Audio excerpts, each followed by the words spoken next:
የኢራን ወታደራዊ አቅም በዓለማችን እጅግ አነጋጋሪ ከሆኑ ጉዳዮች አንዱ ሆኗል። በተለይም አሁን በያዝነው የ2026 ዓ.ም መጀመሪያ ላይ በመካከለኛው ምስራቅ ላይ ያለው ውጥረት ወደ ለየለት ጦርነት ተቀይሯል። ነገሩ የተጀመረው የካቲት 28 ቀን 2026 አሜሪካና እስራኤል በጋራ በመሆን በኢራን ወታደራዊና የኒውክሌር ተቋማት ላይ የሰነዘሩት ጥቃት ነበር። ቀጠናውንም ወደ ከፋ ቀውስ እንዲገባም አደረጉት። ኢራንም ለዚህ ጥቃት አፋጣኝ ምላሽ የሰጠችው ላለፉት 10 ዓመታት ስታዘጋጃቸው በቆየቻቸው የረጅም ርቀት ሚሳኤሎችና ድሮኖች ነበር። የግጭትም ተባብሶ የካቲት 21 2026 ዓ.ም ላይ ዋናውን የኢራኑ መሪ ሊገደል ቻለ። ነገሩም ተለወጠ። በኢራንና በአሜሪካ መካከል ብቻ ሳይሆን እንደ ባህሬን፣ ኳታርና የተባበሩት አረብ ኤሚሬትስ ያሉ የአረብ ሀገራትም ሚሳኤሎች የተተኮሱባቸው ቀጠናዎች እንዲሆኑ አድርጓል። የኢራን ጦር መሳሪያዎች አደገኛ የሚያደርጋቸው ብዛታቸው ብቻ ሳይሆን የአሜሪካና የእስራኤል ዘመናዊ የአየር መከላከያ ስርዓቶችን ሰብረው መግባት መቻላቸው ነው። ኢራን በዚህ ከፍተኛ ጦርነት ውስጥ እያሳየች ያለችውን እንዲሁም ገና ልታሳየን ያሰባችውን 10 ዋና ዋና ገዳይ መሳሪያ ያላቸውን እንደሚከተለው በዝርዝር ይዘንላችሁ መጥተናል። ይህ መሳሪያ ምን ይሆን? እስከ መጨረሻው በማየት አብረን በኢራን መሳሪያዎች እንገረም። ቪዲዮንም ላይክ አድርገን እንጀምረዋለን። 10ኛ ሶማር ክሩዝ ሚሳኤል። ይህ ሚሳኤል እንደ ባሊስቲክ ሚሳኤል ወደ ላይ ሳይሆን እንደ አውሮፕላን መሬት ለመሬት ትይዩ ይበራል። የሩሲያውን የKH-55 ቴክኖሎጂ መሰረት ተደርጎ የተሰራ ነው።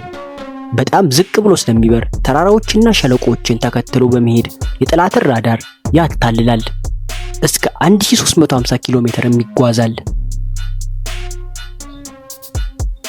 እንደ አውሮፓውያን አቆጣጠር በ2019 በሳውዲ አረቢያ የአራማኮ የነዳጅ ማጣሪያዎች ላይ በደረሰው ጥቃት ይህ ሚሳኤል ትልቅ አስተዋጽኦ አድርጓል። 9ኛ ኪያም-1 ራዳር አምላጭ ሚሳኤል። ይህ ሚሳኤል ልዩ የሚያደርገው ምንም አይነት የጅራት ክንፍ የሌለው መሆኑ ነው። ክንፍ የሌለው መሆኑ የአየር ግጭትን ይቀንሳል፣ እንዲሁም ከራዳር የመሰወር እድሉን ይበልጥ ይጨምራል። ከፍተኛ ሙቀትንም የሚቋቋም ብረት የተሰራ ነው። እንደ አውሮፓውያን አቆጣጠር በጃንዋሪ 8 በ2020 በአሜሪካ የኢራቅ ወታደራዊ ካምፕ ላይ በተሰነዘረው ታሪካዊ ጥቃት ላይ ይህ ትልቅ ሚሳኤል ጥቅም ላይ ውሏል።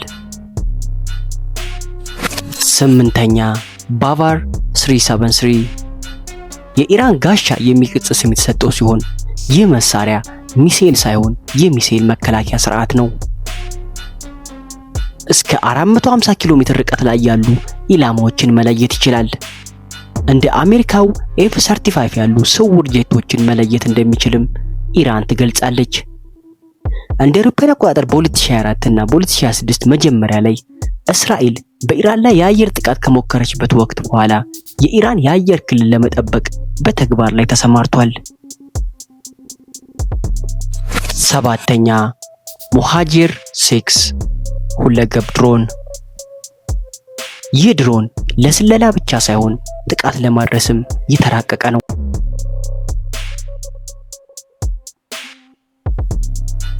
ቃይም የተባሉ 4 ትክክለኛ ቦምቦችን መሸከም ይችላል። በቀንና በሌሊት የመመልከትን በሌዘር የመምራት ብቃትም አለው። ይህ ድሮን በኢራቅ ሰሜናዊ ክፍል የሚገኙ የኩርድ አማጽያንን ለመምታት ጥቅም ላይ ውሏል። በተጨማሪም ኢትዮጵያ ውስጥ በነበሩ ጦርነት ወቅት ለኢትዮጵያ መንግስት ድጋፍ እንደዋለ የተለያዩ ዓለም አቀፍ ሪፖርቶችም ጠቁመዋል። 6ኛ ጋደር 110 የርቀት ተወንጫፊ። ይህ የሻይብ 3 ሚሳኤል ከፍተኛ ማሻሻያ የተደረገበት ስሪት ነው። እስከ 2000 ኪሎ ሜትር ያለምንም እንከን መጓዝ አቅም አለው። በፈሳሽ ነዳጅ የሚሰራ ቢሆንም አሁን ላይ በጣም ፈጣን ሁኔታ እንዲተኮስ ተደርጎ ተሻሽሏል። አፕሪል 2024 ላይ በእስራኤል ላይ በተሰነዘረው ጥቃት ኢራን ከገዛ መሬቱ ላይ ያስወነጨፈችው አንዱ መሳሪያ ይህ ነበር። 5ኛ ዞልፋጋር ተንቀሳቃሹ ገዳይ የሚል ቅጽም ተሰጥቶታል። ይህ ሚሳኤል ከታዋቂው የፋቲ 110 ቤተሰብ የተገኘ የተሻሻለ ስሪት ነው። ከ700 ኪሎ ሜትር በላይ የሚጓዝ ሲሆን ጭንቅላቱ ከሰውነት ተገንጥሎ ስለሚወድቅ በራዳር ለመያዝ በጣም አስቸጋሪ ነው። 2017 በሶሪያ የሚገኘው አይሲስን ለመምታት ጥቅም ላይ ውሏል። በተጨማሪም ጃንዋሪ 2020 ላይ በአሜሪካ የአይላይል ኦሳድ ካምፕ ላይ ለተሰነዘረ የአጸፋ ጥቃታዊ ዋነኛ መሳሪያ ነበር።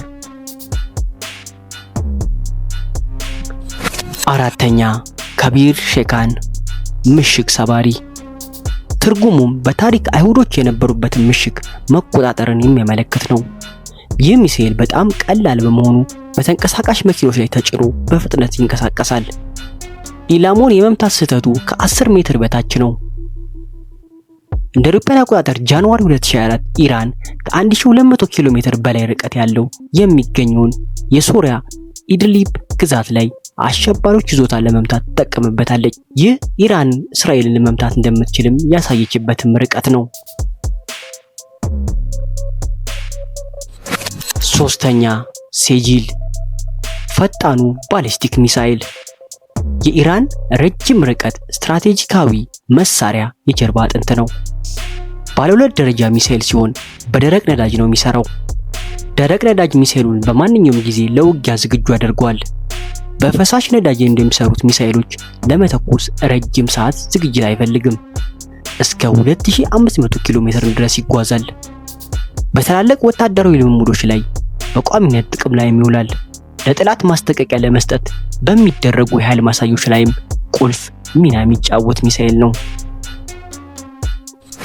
ሁለተኛ ፋታዋን ሃይፐርሲንክ አብዮት።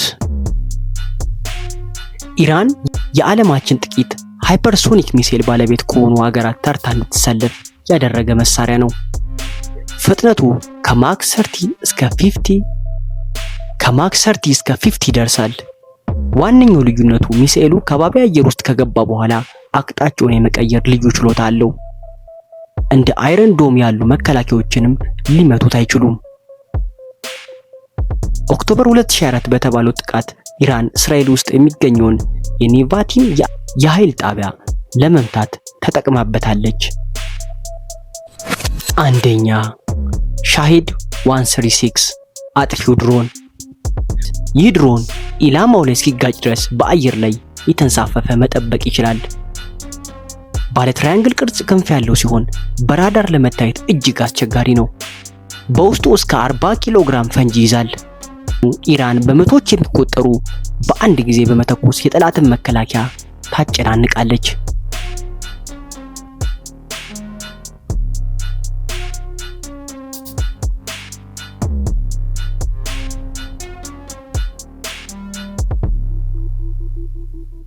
ይህን ይመስላል 10 በጣም አደገኛ ያልናቸውን የኢራን መሳሪያዎች።